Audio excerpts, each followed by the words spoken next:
Good afternoon, all. Today is the 17th of June, 2024. I'm getting a later start today. It's about 3 or 4 in the afternoon, something like that. I worked this morning. I did something last night. It was pretty late when I did it, so I didn't have time to film or to set up for anything.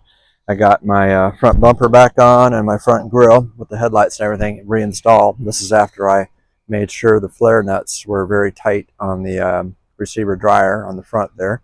So I put all that back together, so now I can drive the car at least, even if I don't do anything else. But I do plan on wrapping things up today. Let me give you a quick tour here, what I've got planned.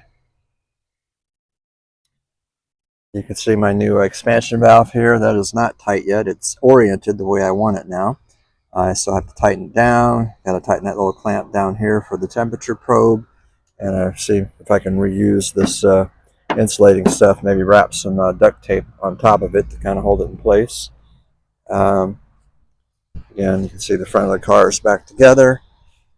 I have my new compressor sitting here. None of this yet is tight on top. It's loose intentionally right now. My new clutch, the brushes, all that I'm going to take care of today. My hardware over there, the various brackets, the idler pulley, all that I'm going to install today.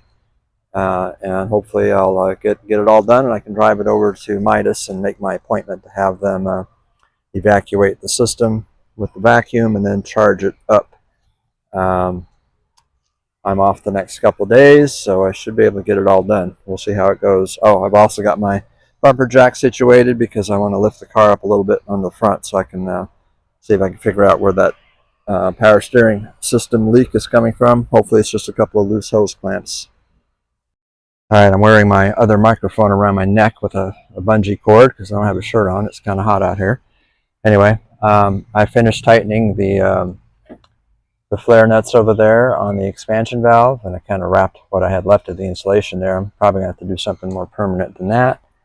I reinstalled this top plate there with all the bolts. That's tight now. And now I'm working on the compressor. Here's my new brushes that have been mounted. They're not tight yet. I wanted to test the fit, so I'm going to show you what it looks like when I put my new or rebuilt clutch on here, how it lines up. Looks like it works just perfect. Right there, you can see how they both make contact there, so I think that's a good thing. So I'm going to go ahead and tighten down those mounting nuts and install my clutch on here. Alright, here's what it looks like mounted. I used my impact wrench, just real light little taps because I don't want to overdo it. That's not a real heavy duty bolt, just enough to tighten it on there. But I noticed the brushes, how they look there. They're nice and engaged. But what I didn't realize is that I think I put this on backwards. It's a little bit close to the pulley here. So I'm going to pop this back off with my big bolt. Just pop it right off, reverse this, flip it around, and then put it back on. Then I'm going to test the operation of the clutch itself with 12-volt power. I don't think I've illustrated this yet, so I'm going to show you how I pull this pulley off the clutch. It's really very simple. I've already got my bolt out there again. This is a 15/16 socket, and I'm just going to, it's on tighten, so I'm just going to flip it a couple times here and it'll come right off. And there it is, already loose. You can see it. Don't want to drop it though. Alright, here's the test of the clutch. You can just keep an eye on the plate there. You'll see it move and you'll hear it click. You may not hear it, but you'll see it. See that, how it moves? So I know it's engaging. Okay, so that test is good. So now I'm ready to actually start, well, putting the brackets on it and then mount it onto the engine. Alright, I didn't do a very good job of taking before shots before I took all this off the car last year. So I've got this bracket here. Best I can tell, it goes here, but I don't know what its purpose is. What I notice is that there's a gap right here between this cast iron bracket and the body of the compressor. It's obviously there intentionally, which leads me to believe that indeed it's meant for this thing, but there was also a washer, and I don't know if the washer goes in there too, and I really don't know if this is where it's supposed to go or not. And then I've got this thing too. I think that's supposed to go somewhere in one of these. I don't even know. So if anybody has theirs correctly set up, 67 to 69, actually it's probably only 67 and 68 with a 462 engine that would have this exact setup.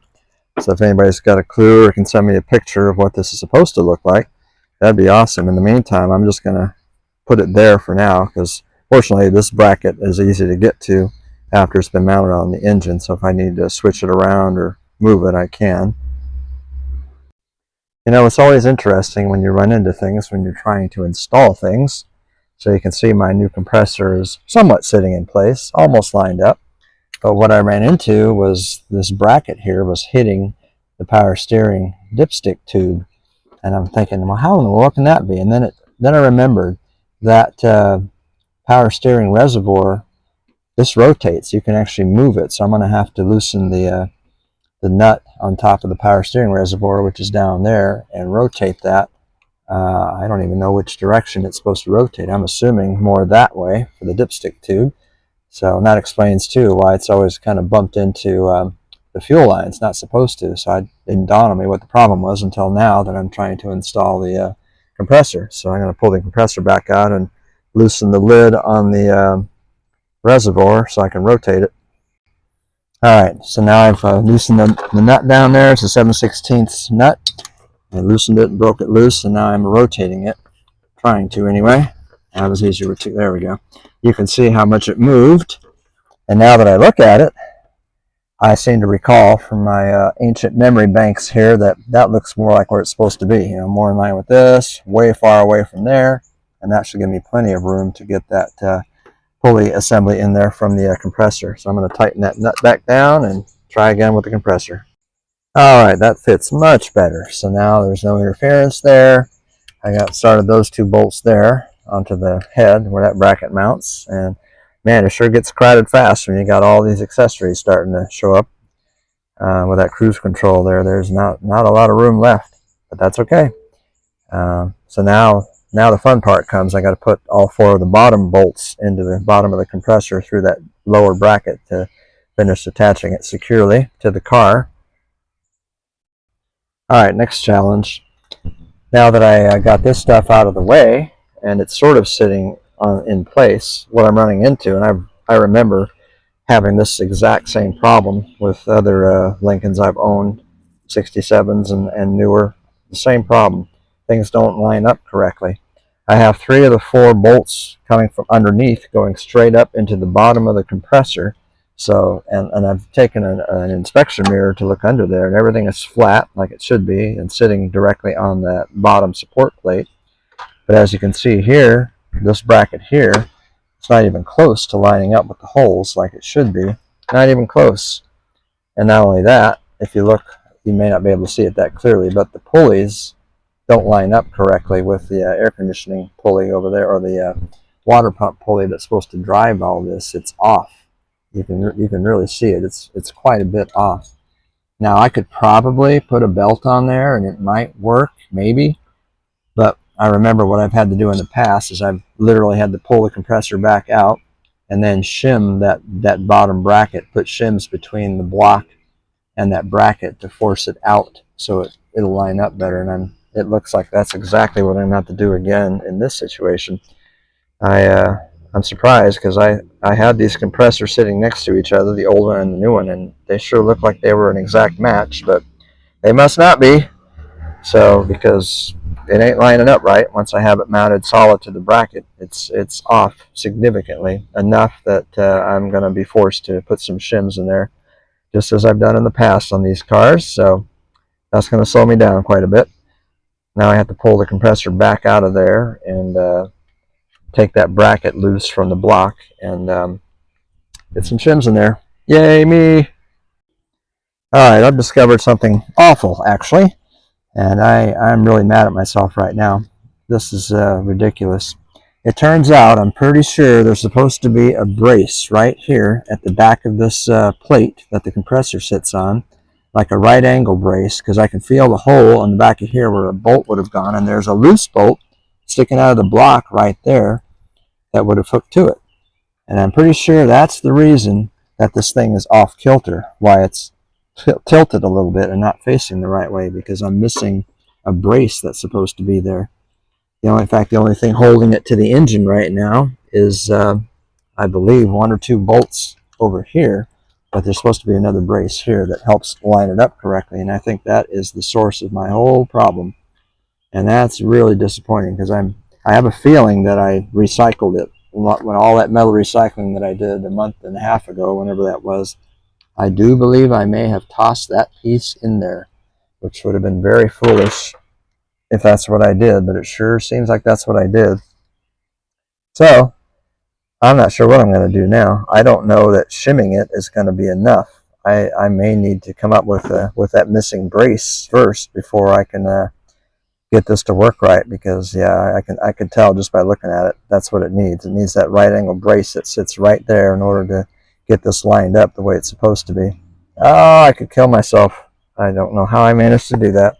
I searched through all my stuff that I have in the garage, in the shed, and I can't find that brace that should be there. So I'm gonna have to see if maybe I can get that from somebody like Stinkin' Lincoln or Lincoln Land, somebody like that. So I'm not going to be finishing this up today as I had hoped I would. All right, I'm going to wrap this up. I've calmed down a little bit. It occurs to me that that bracket that I may have thrown away, maybe I never had it in the first place, I don't know. It is possible to line this up as I thought about it some more by loosening the bolts that are currently holding it to the block, loosening them so I can move the bracket. Then I can use the support bracket that attaches to the head right here to force it into alignment, and then I can tighten everything back down. I think that might work as a temporary measure. I'm still going to try and attempt to find the bracket, the brace that goes in that spot there, because that ideally is what I need to make it work right. So, but in the meantime, I'm going to see if I can at least get a temporary measure going here, because I really want to get that air conditioning working, because I can always add that brace in later if I find it, or find a way to get one. So I did tighten my clamps on the power steering underneath the car, and also the main pressure line at the pump, and I topped off the system, so we'll see if that took care of that slow leak or not. So I'm going to hit this again in the morning when I've recovered and had a little rest, let my mind clear, get over the upset here, because it's really not that big a deal. So have a good evening.